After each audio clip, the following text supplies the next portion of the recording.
10th class में जो chapter 2 है हमारा, उसके हम एनसीईआरटी के क्वेश्चन कर रहे थे, ठीक है।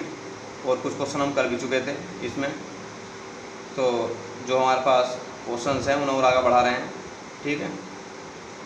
जैसे क्वेश्चन नंबर 6 है, एनसीईआरटी का इम्पोर्टेंट है। उसमें लिखा हुआ है कि आपको बताना है कि जो कौन से स्टेटमेंट ट्रू है और कौन से स्टेटमेंट फॉल्स है। तो लिखा हुआ है first, an electric motor convert mechanical energy into electrical energy. तो जो आपकी इलेक्ट्रिक मोटर है, क्या वो आपकी मैकेनिकल एनर्जी को इलेक्ट्रिकल एनर्जी में कन्वर्ट करती है, ठीक है। तो ये क्या है, फॉल्स है। क्यों? क्योंकि जो आपका इलेक्ट्रिक मोटर है, इलेक्ट्रिक मोटर वो कन्वर्ट करती है आपकी इलेक्ट्रिकल एनर्जी को मैकेनिकल में, इलेक्ट्रिक एनर्जी को कन्वर्ट करती है आपकी मैकेनिकल में। यहाँ उल्टा लिखा हुआ है, ठीक है, मैकेनिकल एनर्जी में कन्वर्ट करती है, ये आपको याद रखना है, ठीक है। बी पॉइंट है क्वेश्चन में क्या, कि जो हमारे पास इलेक्ट्रिक जनरेटर है वो प्रिंसिपल वर्क करता है इलेक्ट्रोमैग्नेटिक इंडक्शन पर। ये आपका ट्रू है एकदम। मैंने आपको बताया था कि जो जनरेटर होता है आपका, जनरेटर वो वर्क करता है किस चीज़ पर, इलेक्ट्रोमैग्नेटिक इंडक्शन, इलेक्ट्रोमैग्नेटिक इंडक्शन इस पर वर्क करता है, ठीक है। सी पार्ट है, the field at the centre of a long circular coil carrying current will be parallel straight line. तो जो किसी सोलेनोइड के अंदर मैग्नेटिक फील्ड होता है इनसाइड, क्या वो हमारे पास एक्सिस के पैरेलल होता है? तो ये करेक्ट है एकदम, राइट, ठीक है। मैग्नेटिक फील्ड इनसाइड होगा तो यानी कि ट्रू है, ये भी उसकी डायरेक्शन में होता है, ठीक है। इसी के बाद question, a wire with green insulation is usually the live wire on the electric supply. तो लाइव वायर का कलर होता है आपका रेड, तो ये आपको याद रखना है। लाइव वायर होता है आपका कैसा, रेड कलर में होता है, ग्रीन में नहीं होता, ये भी आपको याद रखना है, ठीक है। तो ये क्या हमारा आपका फॉल्स है, ये इसमें आपका ग्रीन लिखा हुआ है, ठीक है, जबकि होता है रेड कलर है। क्वेश्चन नंबर 7 है, ये भी इम्पोर्टेंट है। इसमें लिखा हुआ है, least 3 method of producing magnetic field.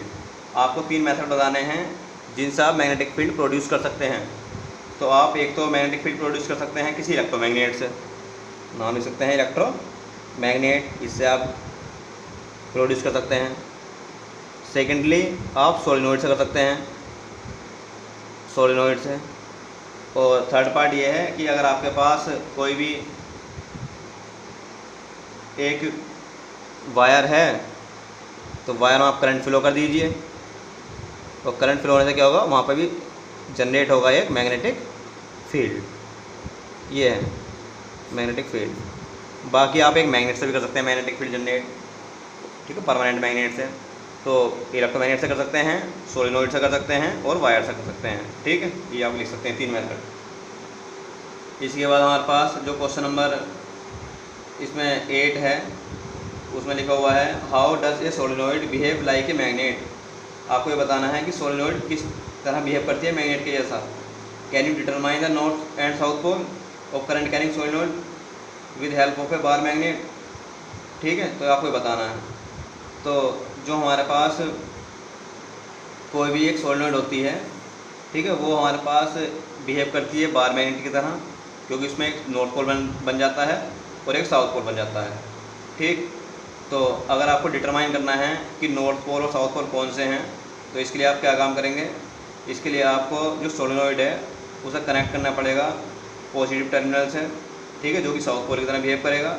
और जो आपका यानी कि अदर एंड है, ठीक है, वो हमारे पास नेगेटिव टर्मिनल है, तो वो आपका बिहेव करेगा नॉर्थ पोल जैसा। तो आप चेक कर सकते हैं आसानी से, ठीक है। सोलेनोइड है तो सोलेनोइड जो प्लस वाला पार्ट है तो वो वर्क करेगा नॉर्थ का, और जो माइनस वाला पार्ट है वो वर्क करेगा साउथ का, ठीक है। स्टेप्स हो जाएगा। पॉजिटिव जो होगा हमारा तो ये है, ठीक है, प्लस माइनस। तो आप इसे कनेक्ट कर दे सकते हैं कि मैग्नेटिक फील्ड आ जाएगा इसमें, ठीक है, इलेक्ट्रिसिटी भी प्रोड्यूस हो सकती है, ठीक। कनेक्ट कर सकते हैं आप इसे, इस वाले को आप पॉजिटिव से कनेक्ट कीजिए, इसको नेगेटिव से कनेक्ट कीजिए। When is the force experience by a current carrying conductor placed in magnetic field, ठीक है, कब ज़्यादा मैग्नेटिक फील्ड एक्सपीरियंस करेगा वो 9 वाला क्वेश्चन है, इंपॉर्टेंट है ये भी।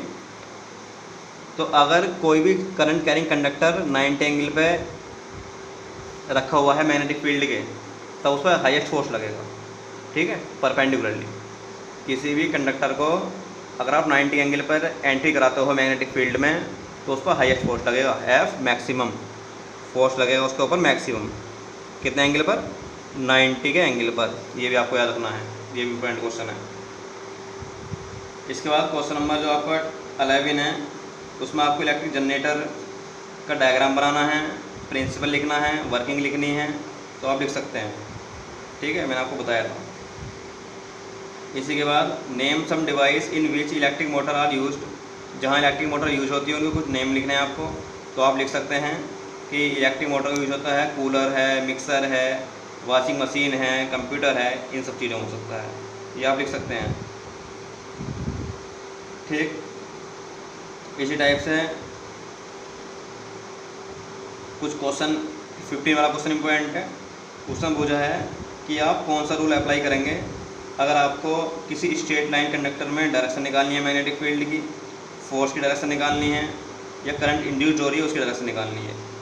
तो अगर आपको करंट इंड्यूस्ड हो रही है कहीं, इंड्यूस्ड करंट की डायरेक्शन निकालते हैं हमेशा, इंड्यूस्ड करंट है अगर आपकी, ठीक है 15 क्वेश्चन है ये, इंड्यूस्ड करंट की डायरेक्शन निकालते हैं हमेशा आप फ्लेमिंग के राइट हैंड रूल से, Fleming right hand rule, right hand rule, इससे फाइंड करेंगे आप।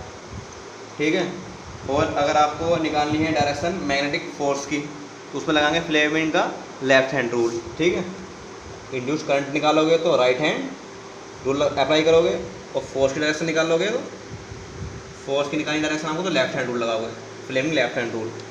ठीक है, ये आप याद रखेंगे। और अगर आपको डायरेक्शन निकालनी है मैग्नेटिक फील्ड की, ठीक है, किसी वायर की वजह से, तो आप right hand thumb rule use कर सकते हैं, राइट हैंड थंब रूल। ठीक, तो राइट हैंड थंब रूल भी आप याद रखेंगे कि मान लीजिए आपके पास कोई एक वायर है, तो वायर में आप इस टाइप से जो है डायरेक्शन निकालेंगे अपने थंब रूल से। तो अगर आप इस टाइप से जो लाइनें हैं ये, तो अगर ये आपकी जो फिंगर हैं ये लाइनें हैं मैग्नेटिक फील्ड की, तो जो आपका थंब होगा ये बताएगा आपको डायरेक्शन मैग्नेटिक फील्ड की। ठीक है, अगर अपवर्ड है तो इस टाइप की कंडीशन आएगी, और डाउनवर्ड है तो आपकी इस टाइप की कंडीशन आएगी राइट हैंड थंब रूल में। ठीक है, आपको याद रखना है, थंब बताएगा मैग्नेटिक फोर्स की डायरेक्शन किस चीज़ में, वायर में। मान लीजिए आपके पास ये वायर है, तो इस वायर में आपने करंट भेज दिए, ठीक है, मैग्नेटिक फील्ड लाइन जा रही है आपकी इस टाइप से, तो फोर्स आपका अपवर्ड डायरेक्शन में लगेगा। और अगर आपकी लाइन इस टाइप से आ रही है हमारे पास, तो फोर्स आपका डाउनवर्ड डायरेक्शन में लगेगा। ये है आपका कौन सा rule, right hand thumb rule. ठीक है, फ्लेमिंग लेफ्ट हैंड रूल में मैंने आपको बताया था, इस टाइप कंडीशन होती है फ्लेमिंग लेफ्ट हैंड रूल में।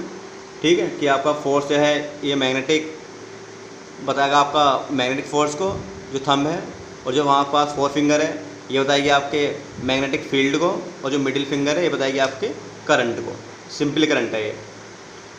और अगर आपका राइट हैंड रूल है फ्लेमिंग का, तो आपको इस टाइप से बनाएंगे वो राइट हैंड से, तो उसमें क्या होगा, उसमें फोर्स होगा ये थंब, ये हमारे पास आपका मैग्नेटिक फील्ड ही होगा, लेकिन ये जो होगा ये आपकी होगी इंड्यूस्ड करंट।